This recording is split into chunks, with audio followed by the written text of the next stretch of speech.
How you guys doing today? Today I want to talk about bad debt decisions to avoid as you're on your credit journey. It's about 4 of them, so stay tuned.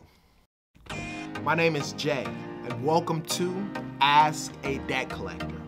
Now, I've been in the debt collection industry for over 15 years. I've done it all, from skip tracing to collecting to management, and I've owned 2 debt collection agencies.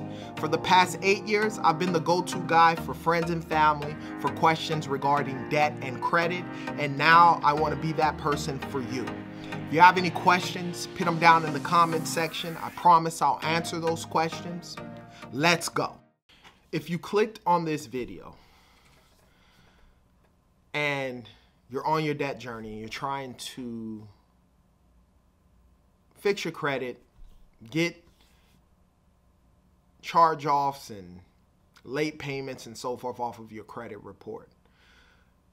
One of the things that I understand, and this is one of the reasons why I've done this YouTube channel, is learning about credit and debt is something that's not taught in school, right? We have so many subjects in school that deal with some of the stuff that we do need to learn, adding, subtracting, reading, writing, arithmetic, things of that nature. But when you get into the real world, things like taxes, your credit, investments, understanding how to deal with the bank account, IRA accounts, all that type of stuff, it's just not taught to you in schools. Why? I have no idea. I have no idea. I'm not over that. But that's why I wanted to do this. It's one of the things that I learned when I was younger, when I got out of high school, and it came time to learn about credit and so forth. I didn't know anything about it. And for whatever reason, it was sort of kind of taboo to talk about it. You just knew some people made a lot of money, some people didn't make a lot of money. And if you didn't make a lot of money, chances are you didn't understand credit. So credit is taught from your parents. And so how do we break that cycle for those of you who are out there whose parents didn't have the knowledge either? So I want you to understand something. You clicked on this video and probably other videos on YouTube. The great thing is you want to learn now. So get all the knowledge that you can get, especially on this YouTube channel. Like and subscribe and share the video with friends and family so everyone can get this knowledge and understanding and some of the pitfalls to avoid. So here are 4 bad debt decisions to avoid. Number 1, getting a payday loan. Now let me tell you something. As a debt collector, and as a consumer, back in like 2010 or 11 is when I first started seeing these payday loans as a debt collector. And I remember, at the time when they first came out, they were these loans with high interest rates that make you pay back either weekly or bi-weekly or sometimes even monthly, and you end up paying a crazy amount of money. They were giving loans from $300 a payday loan. That's why they call it a payday loan. It's something to help you get to the next paycheck. You have a few bills that you need to take care of. You go get this loan, and then through your payday, you set it up through a checking account and so forth, and they'll debit your account. Now, there are all kinds of pitfalls with regards to these payday loans. I know on a personal level as well, I've gotten one payday loan. I think it was for like $800. And it was a nightmare. I know consumers who have gotten these payday loans, and it's a nightmare. It's almost like robbing Peter to pay Paul. You get the loan. Now in the state of California, in a lot of states, you can't get more than, I think, like $300 or $350 for those payday loans.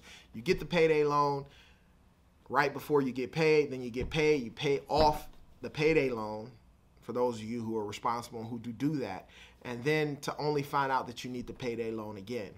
High interest rates and so forth. When we would collect on those accounts, I know that there are a lot of horror stories with those payday loans. I say avoid them as much as possible. Number 2, helping friends and family with debt, co-signing. Obviously, if it's your kid, it's a different ball game. If it's your spouse or your husband, sometimes I'm even iffy on that. unless you know that you can actually pay the payment each and every month for co-signing, it's something I wouldn't recommend doing. If you know somebody who needs a co-signer with regards to applying and getting a car or something along those lines, the reality is their debt is messed up and that's why they need a co-signer, or they don't have any debt. The reality is, instead of doing that, if you're in a position where your credit is good and so forth, you should teach them and get them in the position so that way they can be a little more responsible. Most people, if they're getting a car and they know they have a co-signer and credit is bad, me as a debt collector, I see it so many times. The co-signer is typically the one with the job, typically the one with making the money and so forth. That's why they had to co-sign. And so then you, as the co-signer, end up taking the brunt of everything. I know as a debt collector, I would go after the co-signer. I never went after the actual person who got the information, who got the product. I always went after the co-signer because I know the person who got the product, chances are their credit is messed up. They probably lost their job or whatever the circumstance is. They're not stable. But the co-signer is the person who's stable, who had the job, who had the money to actually get you approved, to get that borrower approved for that loan. So I recommend never co-signing for anyone unless it's your kids and possibly your spouse. Number three, the third thing that I would recommend that you never do is apply for store credit. Only reason why I say that, and with store credit, obviously, it's very enticing, right? You go inside of a department store, you're buying a bunch of stuff, then they say, hey, apply for this. Store credit will give you 20% off, right? Initially, right up. And so most people, they think, oh, okay, yeah, I'll apply for this to get another 20% off. You save the 20%. And what ends up happening is you, as a consumer, get this store credit card. It's called a charge account. And you're only able to use it at that store. When you have a charge card, it sort of kind of forces you as a consumer to only shop there, right? You're only going to go to this one store every time. A lot of those cards, if you're not using them like debit cards and keeping them with a zero balance, the interest rates are skyrocket high. They get their 20% back that you saved initially for the card. You're a lot better off just getting a different credit card. And at least with the store credit card, you can't use it anywhere but at that store. With a regular credit card, you can use it everywhere. I see so many people get these store cards. They're maxed out, and then they're owing a bunch of money. So I would recommend stay away from store credit cards. And number four, and this is something that I've seen across the board a lot of times, is getting a student loan when you don't really need it. Yes, we all know the reality is at 18 years old, before they teach you about anything with regards to anything, the government's willing to give you a student loan.